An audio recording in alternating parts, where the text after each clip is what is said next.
Hello students, ਅੱਜ ਅਸੀਂ ਸ਼ੁਰੂ ਕਰਾਂਗੇ ਲਾਅ ਆਫ ਡਿਮਾਂਡ। ਠੀਕ ਹੈ, ਡਿਮਾਂਡ ਥਿਊਰੀ ਅਸੀਂ ਉਸ ਦਿਨ ਸ਼ੁਰੂ ਕੀਤੀ ਸੀ। ਉਹਦੇ ਵਿੱਚ ਅਸੀਂ ਵੇਖਿਆ ਕਿ ਮੰਗ ਕੀ ਹੁੰਦੀ ਹੈ। ਠੀਕ ਹੈ, ਤੇ ਵੱਖ-ਵੱਖ ਤਰ੍ਹਾਂ ਦੀ ਜਿਹੜੀ ਕਿਸਮਾਂ ਮੰਗ ਦੀਆਂ ਕਿਸਮਾਂ ਦੇਖੀਆਂ ਸੀ। ਅੱਜ ਅਸੀਂ ਸ਼ੁਰੂ ਕਰਾਂਗੇ ਜੀ ਲਾਅ ਆਫ ਡਿਮਾਂਡ। ਜਿਹੜਾ ਲਾਅ ਆਫ ਡਿਮਾਂਡ ਹੈ ਇਹ ਇੱਕ ਕਾਫੀ ਇੰਪੋਰਟੈਂਟ ਹੈ ਲਾਅ ਇਕਨੋਮਿਕਸ ਦਾ।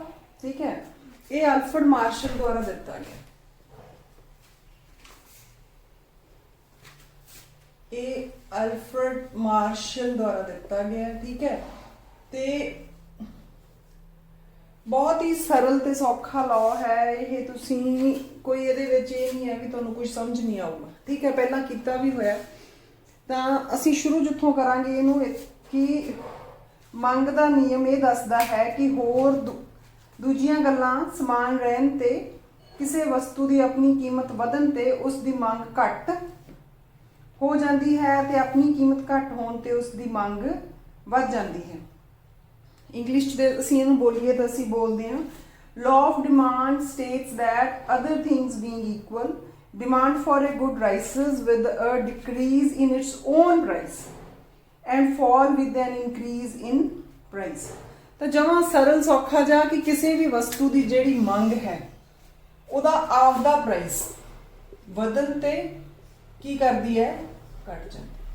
ਉਹਦੀ ਜਿਹੜੀ ਕੁਆਂਟੀਟੀ ਡਿਮਾਂਡਡ ਹੈ ਉਹ ਘਟ ਜਾਂਦੀ ਹੈ। ਕਿਸੇ ਵੀ ਵਸਤੂ ਦੀ ਆਪਦੀਆਂ ਕੀਮਤਾਂ ਜਾਂ ਆਪਣੀਆਂ ਕੀਮਤਾਂ ਵਧਣ ਤੇ ਉਹਦੀ ਮੰਗ ਕੀ ਹੈ, ਘਟ ਜਾਂਦੀ ਹੈ।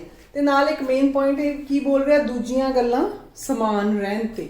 ਜਦੋਂ ਵੀ ਤੁਸੀਂ ਲਿਖਣਾ ਹੈ ਦੂਜੀਆਂ ਗੱਲਾਂ ਸਮਾਨ ਰਹਿਣ ਤੇ ਨਾਲ ਜ਼ਰੂਰ ਲਿਖਣਾ ਹੈ। ਦੂਜੀਆਂ ਗੱਲਾਂ ਤੋਂ ਭਾਵ ਇੱਥੇ ਬਾਕੀ ਜਿਹੜੇ ਫੈਕਟਰਸ ਹੈ ਜਾਂ ਜਿਹੜੇ ਤੱਤ ਹੈ ਮੰਗ ਨੂੰ ਪ੍ਰਭਾਵਿਤ ਕਰਦੇ ਆ ਉਹ ਕੀ ਰਹਿਣਗੇ, ਸਥਿਰ ਰਹਿਣਗੇ ਜਾਂ ਕਨਸਟੈਂਟ ਰਹਿਣਗੇ। ਜਿਹੜਾ ਇਹਦਾ ਫੰਕਸ਼ਨ ਹੈ ਉਹ ਇਹੀ ਹੈ। Demand function demand is function of PX. PX ਕੀ ਹੈ, ਉਹਦਾ ਆਪਣਾ price. PR price of related goods. ਫਿਰ ਕੀ ਹੈ, ਇਨਕਮ, ਵਿਅਕਤੀ ਦੀ ਆਪਣੀ ਇਨਕਮ, ਵਿਅਕਤੀ ਦੇ ਆਪਣੇ ਟੇਸਟ ਤੇ ਐਂਡ ਤੇ ਕੀ ਹੈਗੀਆਂ ਐਕਸਪੈਕਟੇਸ਼ਨਸ, ਫਿਊਚਰ ਐਕਸਪੈਕਟੇਸ਼ਨਸ ਜਾਂ ਭਵਿੱਖ ਦੀਆਂ ਇੱਛਾਵਾਂ। ਇਹਨਾਂ ਸਾਰੀਆਂ ਚੀਜ਼ਾਂ ਤੇ ਸਾਡੀ ਮੰਗ ਜਿਹੜੀ ਹੈ ਉਹ ਕੀ ਹੈ, ਨਿਰਭਰ ਕਰਦੀ ਹੈ। ਪਰ ਜਦੋਂ ਅਸੀਂ ਲਾਅ ਆਫ ਡਿਮਾਂਡ ਪੜ੍ਹਨਾ ਤੇ ਕਿਹਦੀ ਰਿਲੇਸ਼ਨ ਪੜ੍ਹਨੀ ਹੈ, ਡਿਮਾਂਡ ਦੀ ਤੇ ਉਹਦੀ ਆਪਣੇ ਪ੍ਰਾਈਸ ਦੀ। ਠੀਕ ਹੈ, ਬਾਕੀ ਜਿਹੜੀਆਂ ਇਹ ਸਭ ਕੀ ਆ ਜਾਂਦੀਆਂ ਦੂਜੀਆਂ ਗੱਲਾਂ ਤੇ ਇਹ ਕੀ ਰਹਿਣਗੀਆਂ, ਸਥਿਰ। ਜਦੋਂ ਵੀ ਤੁਸੀਂ ਕਿਸੇ ਫੰਕਸ਼ਨ ਵਿੱਚ ਉੱਪਰ ਇਹ ਬਾਹਰ ਲੱਗਿਆ ਦੇਖੋਗੇ ਤਾਂ ਇਹਦਾ ਮਤਲਬ ਕੀ ਹੋਊਗਾ ਕਿ ਇਹ ਸਾਰੀਆਂ ਚੀਜ਼ਾਂ ਕੀ ਹੈਗੀਆਂ, ਸਥਿਰ ਹੈ, ਇਹਨਾਂ ਵਿੱਚ ਕੋਈ ਚੇਂਜ ਨਹੀਂ ਆਊਗੀ। ਠੀਕ ਹੈ, ਤਾਂ ਸਿਰਫ ਇਹਦੇ ਵਿੱਚ ਇਹੀ ਹੈ ਕਿ ਜਦੋਂ ਵਸਤੂ ਦੀਆਂ ਆਪਣੀਆਂ ਕੀਮਤਾਂ ਵੱਧਦੀਆਂ ਹਨ ਤਾਂ ਉਹਦੀ ਮੰਗ ਕੀ ਹੈ, ਘਟਦੀ ਹੈ। ਤੇ ਜਦੋਂ ਕੀਮਤਾਂ ਕੀ ਕਰਨਗੀਆਂ, ਘਟਣਗੀਆਂ ਤਾਂ ਮੰਗ ਕੀ ਕਰੂਗੀ, ਵਧੂਗੀ। ਇਹੀ ਇਸ ਲਾਅ 'ਚ ਅਸੀਂ ਐਕਸਪਲੇਨ ਕਰਨਾ। ਫਿਰ ਅੱਗੇ ਆ ਜਾਂਦੀਆਂ ਅਜ਼ੰਪਸ਼ਨਸ ਜਾਂ ਮਾਨਤਾਵਾਂ। ਅਜ਼ੰਪਸ਼ਨਸ ਅਸੀਂ ਕਿਉਂ ਲੈਂਦੇ ਹਾਂ, ਕਿਸੇ ਵੀ ਲਾਅ ਨੂੰ ਸੌਖਾ ਕਰਨ ਵਾਸਤੇ ਤਾਂ ਕਿ ਉਹਨੂੰ ਪ੍ਰੂਵ ਕੀਤਾ ਜਾ ਸਕੇ। ਠੀਕ ਹੈ, ਇਹ ਸਿਚੁਏਸ਼ਨਸ ਹੁੰਦੀਆਂ ਜਿਨ੍ਹਾਂ ਵਿੱਚ ਉਹ ਲਾਅ ਕੀ ਕਰਦਾ ਹੈ, ਲਾਗੂ ਹੁੰਦਾ ਹੈ। ਅਗਰ ਇਹ ਸਿਚੁਏਸ਼ਨਸ ਪੂਰੀਆਂ ਹੋਣ ਤਾਂ ਹੀ ਲਾਅ ਲਾਗੂ ਹੋਊਗਾ, ਅਦਰਵਾਈਜ਼ ਜਿਹੜਾ ਲਾਅ ਹੈ ਉਹ ਲਾਗੂ ਨਹੀਂ ਹੋਊਗਾ। ਤਾਂ ਇਹਦੇ ਵਿੱਚ ਜਿਹੜੀਆਂ ਮਾਨਤਾਵਾਂ ਉਹ ਉਹੀ ਹੈ ਕਿ ਅਸੀਂ ਜਿਹੜੀਆਂ ਮੰਨਦੇ ਹਾਂ ਕਿ ਦੂਜੀਆਂ ਗੱਲਾਂ ਸਮਾਨ ਰਹਿਣ ਤੇ। ਤਾਂ ਦੂਜੀਆਂ ਗੱਲਾਂ ਕਿਹੜੀਆਂ ਸਮਾਨ ਰਹਿਣਗੀਆਂ, ਸਭ ਤੋਂ ਪਹਿਲਾਂ ਇਹੀ ਹੈ ਜਿਹੜਾ ਵੀ ਕੰਜ਼ਿਊਮਰ ਹੈ ਜਾਂ ਉਪਭੋਗਤਾ ਹੈ ਉਹਦੇ ਟੇਸਟ ਜਾਂ ਪ੍ਰੈਫਰੈਂਸ ਵਿੱਚ ਕੋਈ ਚੇਂਜ ਨਹੀਂ ਆਊਗੀ, ਉਹਦੀਆਂ ਰੁਚੀਆਂ ਜਾਂ ਤਰਜੀਹ ਵਿੱਚ ਕੋਈ ਵੀ ਚੇਂਜ ਨਹੀਂ ਆਊਗੀ। ਦੂਸਰੇ ਨੰਬਰ ਤੇ ਕੀ ਹੈ, ਉਪਭੋਗਤਾ ਦੀ ਆਮਦਨ ਵਿੱਚ ਕੋਈ ਵੀ ਪਰਿਵਰਤਨ ਨਹੀਂ ਹੋਣਾ ਚਾਹੀਦਾ, ਨੋ ਚੇਂਜ ਇਨ ਕੰਜ਼ਿਊਮਰਸ ਇਨਕਮ। ਉਸ ਤੋਂ ਬਾਅਦ ਆ ਜਾਂਦਾ ਹੈ ਸੰਬੰਧਿਤ ਵਸਤੂਆਂ ਦੀਆਂ ਕੀਮਤਾਂ ਵਿੱਚ ਪਰਿਵਰਤਨ ਨਹੀਂ ਹੋਣਾ ਚਾਹੀਦਾ, no change in price of related goods. ਜਿਹੜੀਆਂ ਹੋਰ ਗੁੱਡਸ ਉਹਦੇ ਨਾਲ ਰਿਲੇਟਡ ਹੈ ਉਹਨਾਂ ਦੇ ਪ੍ਰਾਈਸ ਵਿੱਚ ਕੋਈ ਚੇਂਜ ਨਹੀਂ ਹੋਣੀ ਚਾਹੀਦੀ। ਉਸ ਤੋਂ ਬਾਅਦ ਨੈਕਸਟ ਹੈ ਆਪਣੇ ਕੋਲੇ ਵਸਤੂ ਦੀ ਕੀਮਤ ਦੇ ਭਵਿੱਖ ਵਿੱਚ ਹੋਰ ਵੱਧ ਜਾਣ ਦੀ ਸੰਭਾਵਨਾ ਨਹੀਂ ਹੋਣੀ ਚਾਹੀਦੀ, no expectations of future change in price of commodity. Future ਵਿੱਚ ਪ੍ਰਾਈਸ ਨਾ ਵਧਣਾ ਚਾਹੀਦਾ ਨਾ ਘਟਣਾ ਚਾਹੀਦਾ, ਫਿਰ ਹੀ ਇਹ ਲਾਅ ਕੀ ਹੈ, ਲਾਗੂ ਹੋਊਗਾ। ਅਗਰ ਇਨਕਮ ਵੱਧ ਜਾਂਦੀ ਹੈ, ਰਿਲੇਟਡ ਗੁੱਡਸ ਦਾ ਪ੍ਰਾਈਸ ਚੇਂਜ ਹੋ ਜਾਂਦਾ ਹੈ, ਟੇਸਟ ਚੇਂਜ ਹੋ ਜਾਂਦੇ ਆ ਜਾਂ ਆ ਜਿਹੜੀਆਂ ਫਿਊਚਰ ਦੀਆਂ ਐਕਸਪੈਕਟੇਸ਼ਨਸ ਚੇਂਜ ਹੋ ਜਾਂਦੀਆਂ ਤਾਂ ਇਹ ਲਾਅ ਲਾਗੂ ਨਹੀਂ ਹੋਊਗਾ। ਉਦੋਂ ਹੀ ਲਾਗੂ ਹੋਊਗਾ ਜਦੋਂ ਇਹ ਸਾਰੀਆਂ ਚੀਜ਼ਾਂ ਕੀ ਰਹਿਣਗੀਆਂ, ਸਥਿਰ ਰਹਿਣਗੀਆਂ। ਠੀਕ ਹੈ। ਉਸ ਤੋਂ ਬਾਅਦ ਜਦੋਂ ਅਸੀਂ ਇਹਦੀ ਐਕਸਪਲੇਨੇਸ਼ਨ ਦੀ ਗੱਲ ਕਰਦੇ ਹਾਂ ਤਾਂ ਐਕਸਪਲੇਨੇਸ਼ਨ ਅਸੀਂ ਦੋ ਤਰੀਕਿਆਂ ਨਾਲ ਇਹਦੀ ਕਰਾਂਗੇ। ਐਕਸਪਲੇਨੇਸ਼ਨ ਆਫ ਲਾਅ, ਇੱਕ ਤਾਂ ਸੂਚੀ ਦੀ ਹੈਲਪ ਨਾਲ, ਠੀਕ ਹੈ, ਤੇ ਦੂਸਰੀ ਅਸੀਂ ਕਿਹਦੀ ਹੈਲਪ ਲਵਾਂਗੇ, ਕਾਵਿ ਦੀ, ਜਾਂ ਤੁਸੀਂ ਪੰਜਾਬੀ ਚ ਬੋਲਦੇ ਹੋ ਵਕਰ ਦੀ। ਠੀਕ ਹੈ। ਤਾਂ ਜਦੋਂ ਮੰਗ ਸੂਚੀ ਕੀ ਹਨ, ਸਭ ਤੋਂ ਪਹਿਲਾਂ ਇਹ ਯਾਦ ਕਰਨਾ ਜ਼ਰੂਰੀ ਹੋ ਜਾਂਦਾ ਹੈ ਕਿ ਮੰਗ ਸੂਚੀ ਕੀ ਹੈ ਜਾਂ ਡਿਮਾਂਡ ਸਕੇਡਿਊਲ ਕੀ ਹੈ। ਮੰਗ ਸੂਚੀ ਉਹ ਸੂਚੀ ਹੈ ਜੋ ਹੋਰ ਦੂਜੀਆਂ ਗੱਲਾਂ ਸਮਾਨ ਹੋਣ ਤੇ ਕਿਸੇ ਵਸਤੂ ਦੀਆਂ ਵੱਖ-ਵੱਖ ਕੀਮਤਾਂ ਅਤੇ ਖਰੀਦੀਆਂ ਗਈਆਂ ਮਾਤਰਾਵਾਂ ਨੂੰ ਪ੍ਰਗਟ ਕਰਦੀ ਹੈ। ਇਹ ਇੱਕ ਸੂਚੀ ਹੈ ਜਾਂ ਇਹ ਇੱਕ ਸਕੇਡਿਊਲ ਹੈ ਜਿਹੜਾ ਕੀ ਦੱਸਦਾ ਹੈ ਕਿ ਅਸੀਂ ਜਿਹੜੀਆਂ ਵੀ ਸਾਡੇ ਕੋਲ ਜਿਹੜੀ ਵਸਤੂ ਹੈ ਜਿਹਨੂੰ ਅਸੀਂ ਸਟੱਡੀ ਕਰ ਰਹੇ ਹਾਂ, ਮੰਨ ਲਓ ਜੇ ਅਸੀਂ ਇੱਥੇ ਐਪਲ ਸਟੱਡੀ ਕਰ ਰਹੇ ਹਾਂ, ਠੀਕ ਹੈ, ਤਾਂ ਐਪਲ ਦਾ ਜਿਹੜਾ ਹੈ ਜੇ ਪ੍ਰਾਈਸ ਕਿੰਨਾ ਹੈ 50 ਰੁਪੀਜ਼ ਹੈ ਪਰ ਕੇਜੀ, ਤਾਂ ਉਹਦੀ ਮੰਗ ਕਿੰਨੀ ਹੋਊਗੀ। ਜੇ 100 ਰੁਪੀਜ਼ ਹੈ ਪਰ ਕੇਜੀ ਤਾਂ ਉਹਦੀ ਮੰਗ ਕਿੰਨੀ ਹੋਊਗੀ। ਇਹ ਇੱਕ ਸੂਚੀ ਹੈ ਜਾਂ ਸਕੇਡਿਊਲ ਹੈ ਜਿਹੜਾ ਵਸਤੂ ਦੀਆਂ ਅਲੱਗ-ਅਲੱਗ ਕੀਮਤਾਂ ਤੇ ਮੰਗੀ ਗਈ ਮਾਤਰਾ ਨੂੰ ਕੀ ਕਰਦਾ ਹੈ, ਸ਼ੋ ਕਰਦਾ ਹੈ। ਠੀਕ ਹੈ। ਇਹ ਮੁੜ ਕੇ ਜਿਹੜਾ ਆਪਣੇ ਕੋਲੇ ਮੰਗ ਹੈ, ਮੰਗ ਦਾ ਜਿਹੜਾ ਡਿਮਾਂਡ ਸਕੇਡਿਊਲ ਹੈ ਜਾਂ ਮੰਗ ਸੂਚੀ ਹੈ, ਇਹ ਵੀ ਅੱਗੋਂ ਦੋ ਤਰ੍ਹਾਂ ਦੀ ਹੈ, ਇੰਡੀਵਿਜੂਅਲ ਡਿਮਾਂਡ ਸਕੇਡਿਊਲ ਜਾਂ ਵਿਅਕਤੀਗਤ ਮੰਗ ਸੂਚੀ, ਤੇ ਦੂਸਰਾ ਹੈ ਮਾਰਕੀਟ ਡਿਮਾਂਡ ਸਕੇਡਿਊਲ ਜਾਂ ਬਾਜ਼ਾਰ ਮੰਗ ਸੂਚੀ। ਨਾਵਾਂ ਤੋਂ ਹੀ ਆਪਾਂ ਨੂੰ ਕਲੀਅਰ ਹੈ ਕਿ ਜਿਹੜੀ ਵਿਅਕਤੀਗਤ ਹੈ ਜਾਂ ਜਿਹੜੀ ਇੰਡੀਵਿਜੂਅਲ ਹੈ ਉਹ ਕੀ ਹੋਊਗੀ, ਉਹ ਕਿਸੇ ਇੱਕ ਵਿਅਕਤੀ ਦੀ ਜਾਂ ਕਿਸੇ ਇੱਕ ਉਪਭੋਗਤਾ ਦੀ ਜਾਂ ਕਿਸੇ ਇੱਕ ਕੰਜ਼ਿਊਮਰ ਦੀ ਜਦੋਂ ਅਸੀਂ ਸੂਚੀ ਬਣਾਵਾਂਗੇ ਜਾਂ ਟੇਬਲ ਬਣਾਵਾਂਗੇ ਵੱਖ-ਵੱਖ ਕੀਮਤਾਂ ਤੇ, ਤਾਂ ਉਹਨੂੰ ਕੀ ਬੋਲੋਗੇ, ਵਿਅਕਤੀਗਤ। ਤੇ ਜਦੋਂ ਅਸੀਂ ਸਾਰੇ ਉਪਭੋਗਤਾ ਦਾ ਇੱਕ ਟੇਬਲ ਬਣਾਵਾਂਗੇ ਜਾਂ ਇੱਕ ਸੂਚੀ ਬਣਾਵਾਂਗੇ ਤਾਂ ਉਹ ਕਿਹੜੀ ਹੋਊਗੀ, ਮਾਰਕੀਟ ਡਿਮਾਂਡ ਸਕੇਡਿਊਲ ਹੋਊਗਾ।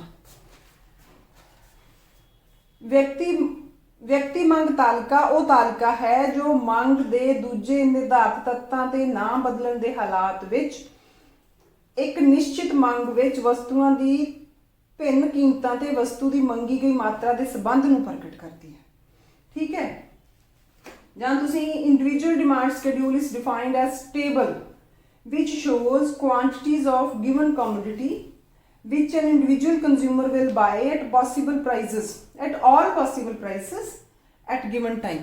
ਇੱਕ ਟਾਈਮ ਤੇ, ਠੀਕ ਹੈ, ਜਿਹੜਾ ਇੱਕ ਵਿਅਕਤੀ, ਠੀਕ ਹੈ, ਕਿਸੇ ਵਸਤੂ ਦੀਆਂ ਅਲੱਗ-ਅਲੱਗ ਕੀਮਤਾਂ ਤੇ ਕਿੰਨੀ ਮਾਤਰਾ ਖਰੀਦਦਾ ਹੈ, ਉਹ ਟੇਬਲ, ਜੋ ਟੇਬਲ ਉਹ ਸ਼ੋ ਕਰਦਾ ਹੈ, ਉਹਨੂੰ ਤੁਸੀਂ ਕੀ ਬੋਲਦੇ ਹੋ, ਇੰਡੀਵਿਜੂਅਲ ਡਿਮਾਂਡ ਸਕੇਡਿਊਲ ਜਾਂ ਵਿਅਕਤੀਗਤ ਮੰਗ ਸੂਚੀ। ਠੀਕ ਹੈ। ਤੇ ਫਿਰ ਵਿਅਕਤੀਗਤ ਮੰਗ ਸੂਚੀ ਜਿਹੜੀ ਹੈ ਉਹਨੂੰ ਤੁਸੀਂ ਕਿਵੇਂ, ਟੇਬਲ ਕਿਵੇਂ ਬਣਾਓਗੇ ਉਹਦਾ,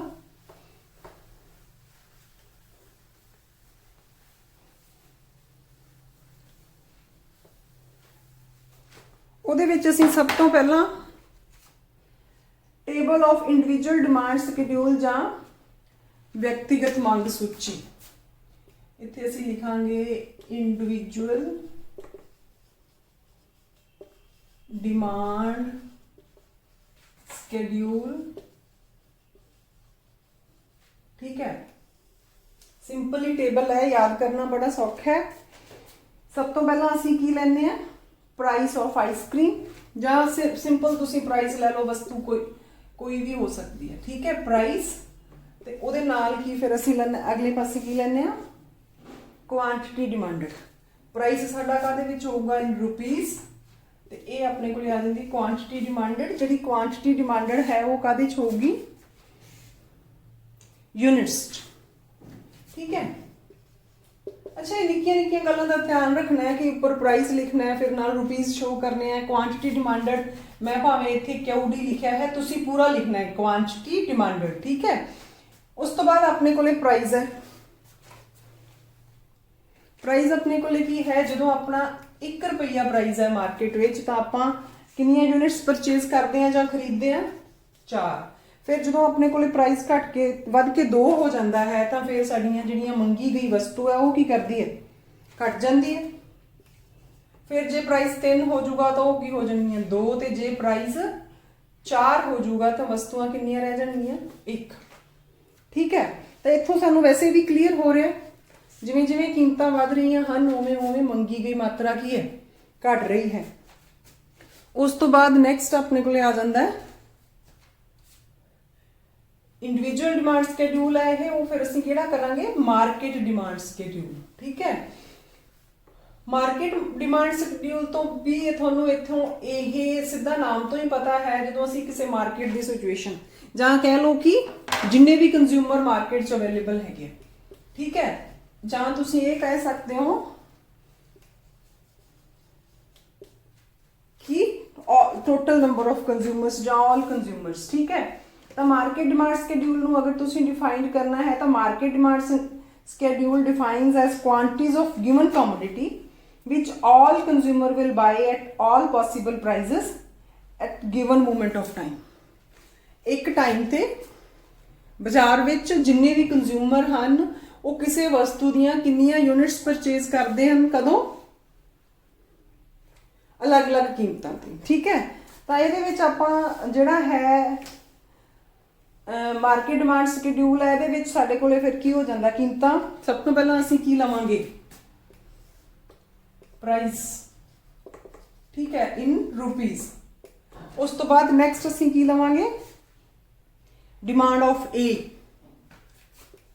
कंज्यूमर है जिहड़ा डिमांड ऑफ ए। फिर असीं की लवांगे ओही डिमांड ऑफ बी। ठीक है, तो उस तो बाद फिर आपां की लवांगे मार्केट डिमांड। ठीक है, इत्थे अपनी आ जानी है मार्केट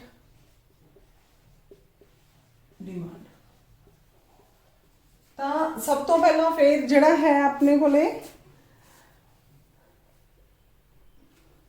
ये अपना कॉलम किहड़ा बन गया 1, ये बन गया 2, ये 3 ते एंड ते आ गया 4। ठीक है, हुण असीं इत्थे की करना सब तो पहला साडे कोले असीं अलग अलग जिहड़ियां भी प्राइस है साडे कोले वो जो साडे कोले 1 रुपया है तो जिहड़ा ए कंज्यूमर है वो कितनी डिमांड करदा 4 ते जिहड़ा बी कंज्यूमर है वो कितनियां यूनिट्स खरीददा 5। ठीक है, तो मार्केट डिमांड फिर की हो जूगी ये हो जूगी 3 + 2 तो की होगी 4 + 5 मार्केट डिमांड होगी 9। ठीक है, उस तो बाद नंबर आ गया 2 नंबर ते फिर अपने को की है 3 ते 4 ये 3 यूनिट्स खरीदता है ये 4 खरीदता है तो ये की हो गया 3 + 4 = 7। उस तो बाद तीजे नंबर ते 2 ते 3 वो 2 खरीदूगा वो 3 खरीदूगा दैट इज 2 + 3 = 5। उस तो बाद नैक्सट अपने को जिहड़ा है 1 ते 2 जे 4 रुपये हैं तो 1 ते 2 दैट इज 1 + 2 = 3। तो ये अपने को फिर की होगी मार्केट डिमांड होगी। ठीक है, वक्-वक् जिहड़े उपभोक्ता है वो वक्-वक् कीमतां ते किन्नी मात्रा परचेज करनगे वो जिहड़ा स्कैड्यूल ये दसदा है उन्होंने की बोलते हो मार्केट डिमांड स्कैड्यूल जां बाजार मंग सूची। ठीक है, अच्छा उस तो बाद फिर नैक्सट आपां इहदे विच की एक्सप्लेन करना है वो आपां इहदे विच करना है जी डिमांड वक्र जां मंग वक्र तुसीं बोलदे हो। ठीक है, ते डिमांड कर्व डिमांड कर्व जां मंग वक्र। ठीक है, जां तुसीं बोलदे हो मंग वक्र ते जां बोलदे हो डिमांड कर्व। ठीक है, हुण ये मंग वक्र की हुंदी है मंग सूची नूं चित्र राही प्रगट करना ही मंग वक्र कहलाउंदा है। जिहड़ी साडी मंग सूची है जिहड़ी साडी मंग सूची है उस नूं जदों असीं ਵਕਰ ਰਾਹੀਂ ਪੇਸ਼ ਕਰਦੇ ਆ ਜਾਂ ਚਿੱਤਰ ਰਾਹੀਂ ਪੇਸ਼ ਕਰਦੇ ਆ ਤਾਂ ਉਹਨੂੰ ਤੁਸੀਂ ਕੀ ਬੋਲਦੇ ਹੋ? Demand curve. ਠੀਕ ਹੈ, ਇਹਦੀਆਂ ਡੈਫੀਨੇਸ਼ਨਸ ਦਿੱਤੀਆਂ ਹੋਈਆਂ ਜੋ ਤੁਹਾਨੂੰ ਜਿਵੇਂ ਕਿ ਦਿੱਤੀ ਹੋਈ ਹੈ, ਮੰਗ ਵਕਰ ਵਸਤੂ ਦੀਆਂ ਉਹਨਾਂ ਵੱਧ ਤੋਂ ਵੱਧ ਮਾਤਰਾਵਾਂ ਨੂੰ ਪ੍ਰਗਟ ਕਰਦੀ ਹੈ ਜਿਨ੍ਹਾਂ ਨੂੰ ਉਪਭੋਗਤਾ ਸਮੇਂ ਦੀ ਇੱਕ ਅਵਧੀ ਵਿੱਚ ਵੱਖ-ਵੱਖ ਕੀਮਤਾਂ ਤੇ ਖਰੀਦਣਗੇ। Demand curve represents maximum quantities per unit of time that consumer will take at various prices। अलग-अलग prices ਤੇ जो भी मार्केट च प्राइस प्रवेल कर रहा ਉਹਦੇ ਤੇ मैक्सिमम क्वांटिटी, ठीक है, ਜਿਹੜੀ ਕੰਜ਼ਿਊਮਰ ਖਰੀਦਦਾ ਹੈ ਜਾਂ ਪਰਚੇਜ਼ ਕਰਦਾ ਹੈ ਉਹਨੂੰ ਜਦੋਂ ਅਸੀਂ ਕਿਸੇ ਚਿੱਤਰ ਰਾਹੀਂ ਸ਼ੋ ਕਰਦੇ ਹਾਂ ਤਾਂ ਉਹਨੂੰ ਤੁਸੀਂ ਕੀ ਬੋਲਦੇ ਹੋ? ਮੰਗ ਵਕਰ। ਅੱਛਾ, ਹੁਣ ਇਹ ਮੰਗ ਵਕਰ ਫੇਰ ਉਸੇ ਤਰ੍ਹਾਂ ਦੋ ਤਰ੍ਹਾਂ ਦੀ ਹੈ, ਇੰਡੀਵਿਜੂਅਲ ਡਿਮਾਂਡ ਕਰਵ ਤੇ ਮਾਰਕੀਟ ਡਿਮਾਂਡ ਕਰਵ। ਜਿਹੜੀ ਤੁਸੀਂ ਪਹਿਲਾਂ ਤਾਲਿਕਾ ਡਰਾ ਕੀਤੀ ਹੈ ਜਾਂ ਜਿਹੜਾ ਪਹਿਲਾਂ ਟੇਬਲ ਡਰਾ ਕੀਤਾ ਹੈ ਉਸੇ ਨੂੰ ਹੀ ਅਸੀਂ ਕੀ ਕਰਾਂਗੇ? ਵਕਰ ਦੇ ਰੂਪ ਵਿੱਚ ਡਰਾ ਕਰਾਂਗੇ। ਤਾਂ ਉਹਦੇ ਵਿੱਚ ਅਸੀਂ ਫਿਰ ਕੀ ਲੈਣਾ ਹੁੰਦਾ ਹੈ? ਕੁਆਂਟਿਟੀ ਨੀਚੇ ਲੈਣੀ ਹੈ ਤੇ ਪ੍ਰਾਈਸ ਕਿੱਥੇ ਲੈਣਾ ਹੈ? ਵਾਈ ਐਕਸਿਸ ਤੇ। ਤੇ ਕੁਆਂਟਿਟੀ ਕਿੱਥੇ ਲੈਣੀ ਹੈ? ਐਕਸ ਐਕਸਿਸ ਤੇ। ਠੀਕ ਹੈ, ਇੱਥੇ ਆਪਣੇ ਕੋਲੇ ਕੀ ਆ ਗਿਆ? x, ਇੱਥੇ ਆ ਗਈ y ਤੇ ਇਹ ਆਪਣਾ ਕੀ ਹੈਗਾ? ओरिजिन हैगा। ठीक है, ਅਸੀਂ ਪਹਿਲਾਂ ਵੇਖਿਆ ਸੀ ਕਿ ਜੇ ਕੀਮਤਾਂ 4 ਹਨ ਤਾਂ ਮੰਗੀ ਗਈ ਮਾਤਰਾ ਕਿੰਨੀ ਹੈ? ਆਪਾਂ ਇੱਥੇ 1 2 3 ਤੇ 4, ਉਸੇ ਤਰ੍ਹਾਂ ਇੱਥੇ 1 2 3 4। ठीक है, ਜੇ ਅਸੀਂ ਕੀ ਕਰਨਾ ਹੈ, ਜਦੋਂ ਸਾਡੀਆਂ ਕੀਮਤਾਂ ਕਿੰਨੀਆਂ ਹੈਗੀਆਂ, इधर ਅਸੀਂ ਕੀ ਲੈ ਲੈਣਾ? ਪ੍ਰਾਈਸ। इधर ਅਸੀਂ ਕੀ ਲੈ ਲੈਣੀ ਹੈ? Quantity demand. ਅੱਛਾ, ਜਦੋਂ ਵੀ ਤੁਸੀਂ ਜਿਹੜਾ ਤੁਹਾਡਾ ਟੇਬਲ ਹੈ ਡਰਾ ਕਰਨਾ ਹੈ ਉਹਨੂੰ ਪ੍ਰੋਪਰ ਲੇਬਲ ਕਰਨਾ ਹੈ, ਪ੍ਰਾਈਸ ਲਿਖਣਾ ਹੈ, ਕੁਆਂਟਿਟੀ ਲਿਖਣੀ ਹੈ, ਇਧਰ ਐਕਸ ਐਕਸਿਸ ਹੈ, ਇਧਰ ਵਾਈ ਐਕਸਿਸ, ਇਹ ਸਾਡਾ ਕੀ ਹੈ? ओरिजिन है। ठीक है, ਜਿਹੜੀ ਵੀ ਕੁਆਂਟਿਟੀ ਹੈ ਉਹ ਆਪਣੀ ਕਾਦੇ ਵਿੱਚ ਹੈਗੀ ਹੈ? ਯੂਨਿਟਸ ਚ ਹੈਗੀ ਹੈ। ਠੀਕ ਹੈ, ਤਾਂ ਜਦੋਂ ਆਪਣੇ ਕੋਲੇ ਕੀ ਹੈ, ਕੀਮਤਾਂ 4 ਹਨ ਤਾਂ ਕੁਆਂਟਿਟੀ ਕਿੰਨੀ ਹੈ? 1 ਯੂਨਿਟ ਆਪਾਂ ਉਦੋਂ ਪਰਚੇਜ਼ ਕਰਦੇ ਹਾਂ ਤਾਂ ਇਹ ਆਪਣੀ, ਜੇ 3 ਹੋ ਗਈ ਤਾਂ ਫਿਰ ਅਸੀਂ 2 ਯੂਨਿਟਸ, 2 ਹੋ ਗਈ ਤਾਂ ਫਿਰ ਅਸੀਂ, ਠੀਕ ਹੈ, ਤੇ ਇਹਨਾਂ ਪੁਆਇੰਟਸ ਨੂੰ ਜਦੋਂ ਅਸੀਂ ਮਿਲਾ ਦਿਆਂਗੇ ਤਾਂ ਇਹ ਸਾਡੀ ਕੀ ਬਣ ਜੂਗੀ? ਡਿਮਾਂਡ।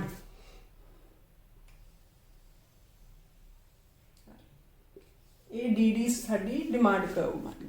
ਠੀਕ ਹੈ, ਇਹ ਸਾਡੀ ਕਿਹੜੀ ਹੈਗੀ ਹੈ? ਵਿਅਕਤੀਗਤ ਮੰਗ ਵਕਰ ਜਾਂ ਇੰਡੀਵਿਜੂਅਲ ਡਿਮਾਂਡ ਕਰਵ ਬਣ ਗਈ ਤੁਹਾਡੀ। ਅੱਛਾ, ਜਦੋਂ ਤੁਸੀਂ ਮਾਰਕੀਟ ਡਿਮਾਂਡ ਕਰਵ ਬਣਾਉਣੀ ਆ ਤਾਂ ਉਸੇ ਤਰ੍ਹਾਂ ਹੀ ਸਾਡੇ ਕੋਲੇ ਉਹਦੇ ਵਿੱਚ ਕੀ ਸੀਗਾ? 2 ਉਪਭੋਗਤਾ ਲਏ ਸੀ, ਫਿਰ ਉਹਨਾਂ ਦੋਨਾਂ ਉਪਭੋਗਤਾਂ ਦੀ ਜੋ ਵੀ ਸਾਡੀ ਮੰਗ ਸੀਗੀ ਉਹਨੂੰ ਅਸੀਂ ਟੇਬਲ ਦੇ ਰੂਪ ਵਿੱਚ ਸ਼ੋ ਕੀਤਾ ਸੀ। ਉਸੇ ਟੇਬਲ ਨੂੰ ਹੀ ਅਸੀਂ ਇੱਥੇ ਕੀ ਕਰਨਾ ਹੈ? ਮੰਗ ਦੇ ਰੂਪ ਵਿੱਚ, ਮੰਗ ਵਕਰ ਦੇ ਰੂਪ ਵਿੱਚ ਸ਼ੋ ਕਰਾਂਗੇ। ਤਾਂ ਸਭ ਤੋਂ ਪਹਿਲਾਂ ਸਾਡੇ ਕੋਲੇ, ਅੱਛਾ, ਇਹ ਜਿਹੜਾ 3 ਆਪਾਂ ਬਣਾਉਣੇ ਆ ਇੱਕੋ ਲਾਈਨ 'ਚ ਹੀ ਹੋਣੇ ਚਾਹੀਦੇ। ਇਹ ਨਹੀਂ ਹੈ ਕਿ ਇੱਕ ਇਸ ਪੇਜ ਤੇ ਬਣਾਤਾ ਇੱਕ ਅਗਲੇ ਤੇ ਉਹ ਥੋੜਾ ਪ੍ਰੈਜ਼ੈਂਟੇਬਲ ਨਹੀਂ ਰਹਿੰਦਾ। ਠੀਕ ਹੈ, ਤਾਂ ਇਹਦੇ ਵਿੱਚ ਫਿਰ ਆਪਣੇ ਕੋਲੇ ਕੀ ਆ ਜਾਂਦਾ ਹੈ? ਪਹਿਲਾ ਕੰਜ਼ਿਊਮਰ ਉਹੀ ਸੀਗਾ ਕਿ ਉਹ ਇੱਥੇ ਤੁਸੀਂ ਕੀ ਪਹਿਲਾਂ ਤਾਂ ਆਹੀ ਲੇਬਲ ਕਰੋਗੇ। ਠੀਕ ਹੈ, ਲੇਬਲ ਕਰਨ ਤੇ ਫਿਰ ਆਪਣੇ ਕੋਲੇ ਨੀਚੇ ਕੀ ਆ ਜਾਂਦੀ ਹੈ? ਕੁਆਂਟਿਟੀ। ਕੁਆਂਟਿਟੀ ਤੁਸੀਂ ਕਾਹਦੇ ਚ ਲੈਣੇ ਹੋ? ਯੂਨਿਟਸ ਚ। ਇੱਥੇ ਤੁਸੀਂ ਕੀ ਕਰੋਗੇ? ਐਕਸ ਐਕਸਿਸ, ਇੱਥੇ ਆ ਜੂਗੀ ਵਾਈ ਐਕਸਿਸ। ਠੀਕ ਹੈ, ਇਹ ਸਾਡਾ ओरिजिन ਹੈ। ਤੇ ਇੱਥੇ ਅਸੀਂ ਕੀ ਲਿਆ ਸੀ? ਪ੍ਰਾਈਸ। ਪ੍ਰਾਈਸ ਕਾਹਦੇ ਚ? ਰੁਪੀਸ ਚ। 1 2 3 ਤੇ 4। ਠੀਕ ਹੈ, 1 2 3 ਤੇ 4। ਉਸੇ ਤਰ੍ਹਾਂ ਹੀ ਫਿਰ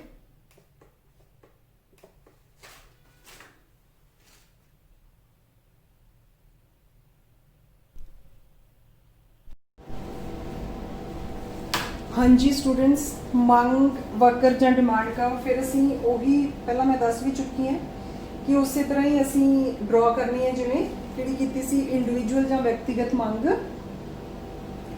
ਵਕਰ ਡਰਾ ਕੀਤੀ ਸੀ। ਠੀਕ ਹੈ, ਇਹਦੇ ਵਿੱਚ ਅਸੀਂ ਉਹੀ ਆਪਣੇ ਕੋਲ ਇਹ ਹੈ ਜਿਹੜੀ ਇਹ ਵਾਲੀ ਹੈ, ਇਹ ਹੈ ਏਜ ਡਿਮਾਂਡ ਕਰਵ, ਠੀਕ ਹੈ।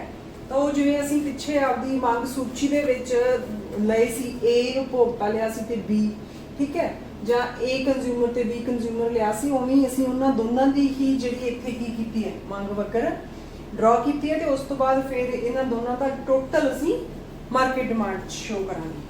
सेम प्रोसीजर है, प्राइस इधर लेना है, यूनिट्स क्वांटिटी डिमांडेड नीचे लेनी है, एक्स एक्सिस है अपना, वाई एक्सिस है, तो ये अपना ओरिजिन है, ठीक है।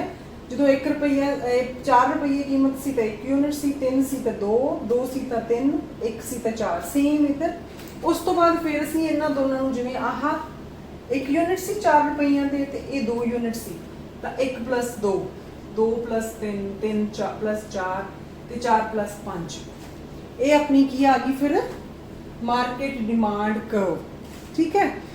तो इत्थों तक फिर अपना एक क्वेश्चन पूरा कंप्लीट हो गया। क्वेश्चन थोड़ा की बनता है, what is law of demand जां मंग दा नियम की है, उसकी व्याख्या दिओ। What is law of demand, explain it, ठीक है। तो जो भी तुसी कोई क्वेश्चन अटैम्प्ट करना है तो उहदे विच भी फिर अगों तुसी सब तो पहला ਤਾਂ ਜਿਹੜਾ ਕੁਐਸਚਨ ਹੈ ਉਹਦਾ ਮੀਨਿੰਗ ਲਿਖੋਗੇ, ਜੋ ਵੀ ਤੁਸੀਂ ਐਕਸਪਲੇਨ ਕਰ ਰਹੇ ਹੋ ਪਹਿਲਾਂ ਉਹਦੀ ਇੰਟਰੋ ਦਿਓਗੇ। ਇੰਟਰੋ ਦੇ ਵਿੱਚ ਤੁਸੀਂ ਕੁਝ ਖਾਸ ਜ਼ਿਆਦਾ ਨਹੀਂ, ਜੋ ਵੀ ਹੈ ਜਿਵੇਂ ਕਿ ਅਸੀਂ ਇਹਦੇ ਵਿੱਚ ਲਿਖ ਸਕਦੇ ਹਾਂ ਕਿ ਜਿਹੜਾ ਲਾਅ ਆਫ ਡਿਮਾਂਡ ਹੈ ਜਾਂ ਮੰਗ ਦਾ ਨਿਯਮ ਹੈ, ਇਹ ਅਰਥ ਸ਼ਾਸਤਰ ਦਾ ਇੱਕ ਜਾਂ ਇਕਨੋਮਿਕਸ ਦਾ ਇੱਕ ਬਹੁਤ ਹੀ ਮਹੱਤਵਪੂਰਨ ਨਿਯਮ ਹੈ ਜਾਂ ਲਾਅ ਹੈ, ਠੀਕ ਹੈ। ਤਾਂ ਉਸ ਤੋਂ ਬਾਅਦ ਫਿਰ ਲਾਅ ਦਿੱਤਾ ਕਿਹਨੇ, ਐਲਫਰਡ ਮਾਰਸ਼ਲ ਨੇ ਦਿੱਤਾ ਹੈ। ਉਹਨੇ ਇਹਦੇ ਵਿੱਚ ਐਕਸਪਲੇਨ ਕੀਤਾ ਇਹੀ ਕਿ ਵਸਤੂ ਦੀ ਆਪਣੀ ਕੀਮਤ ਜੇ ਵੱਧਦੀ ਹੈ ਤਾਂ ਉਸ ਦੀ ਮੰਗੀ ਦੀ ਮਾਤਰਾ ਘਟ ਜੂਗੀ, ਤੇ ਜੇ ਆਪਦੀ ਕੀਮਤ ਘਟਦੀ ਹੈ ਤਾਂ ਮੰਗੀ ਦੀ ਮਾਤਰਾ ਵੱਧ ਜੂਗੀ, ਦੂਜੀਆਂ ਗੱਲਾਂ ਸਮਾਨ ਰਹਿਣ ਤੇ, ਠੀਕ ਹੈ। ਇਹਨਾਂ ਨੂੰ ਤੁਸੀਂ ਲਿਖ ਕੇ ਫਿਰ ਤੁਸੀਂ ਅੱਗੋਂ ਦੱਸ ਸਕਦੇ ਹੋ ਕਿ ਡਿਮਾਂਡ ਦਾ ਜਿਹੜਾ ਅਸੀਂ ਪਹਿਲਾਂ ਮੀਨਿੰਗ ਕੀਤਾ ਉਹ ਦੇ ਸਕਦੇ ਹੋ, ਠੀਕ ਹੈ। ਤਾਂ ਇੱਥੇ ਫਿਰ ਆਪਾਂ ਕੀ ਕਰਨਾ ਹੈ, ਪਹਿਲਾਂ ਮੀਨਿੰਗ ਲਿਖਾਂਗੇ, उस तो बाद अपनी आ जाती है डेफिनेशन। जेड़े भी ऑर्डर की डेफिनेशन थोड़ा सौखी लगी हो याद कर लीजिए। डेफिनेशन लिख के थोड़ी जी डेफिनेशन की की दोगे, एक्सप्लेनेशन दोगे कि डेफिनेशन विच जेड़ा ऑर्डर है जां इकनॉमिस्ट है वो कहना की चाहता है। डेफिनेशन तो बाद फिर तुसी एक्सप्लेनेशन जी वो थोड़ी जी दो लाइनों में दे के उस तो बाद फिर की आ जाती है असम्पशनस, ਜਾਂ ਪੰਜਾਬੀ ਚ ਬੋਲਦੇ ਹੋ ਮਾਨਤਾਵਾਂ ਆ ਜਾਂਦੀਆਂ, ਮਾਨਤਾਵਾਂ ਦੱਸੋਗੇ, ਠੀਕ ਹੈ।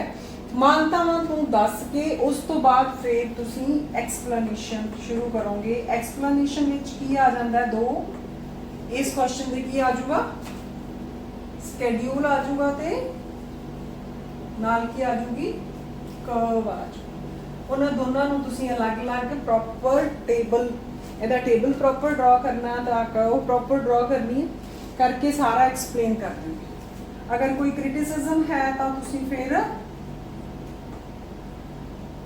ਉਹ ਵੀ ਦੇਣਾ ਹੈ, ਠੀਕ ਹੈ। ਤੇ ਉਸ ਤੋਂ ਬਾਅਦ ਫਿਰ ਕ੍ਰਿਟਿਸਿਜ਼ਮ ਤੋਂ ਬਾਅਦ ਕੀ ਆ ਜਾਂਦਾ ਹੈ, ਕਨਕਲੂਜਨ ਆ ਜਾਂਦਾ ਹੈ।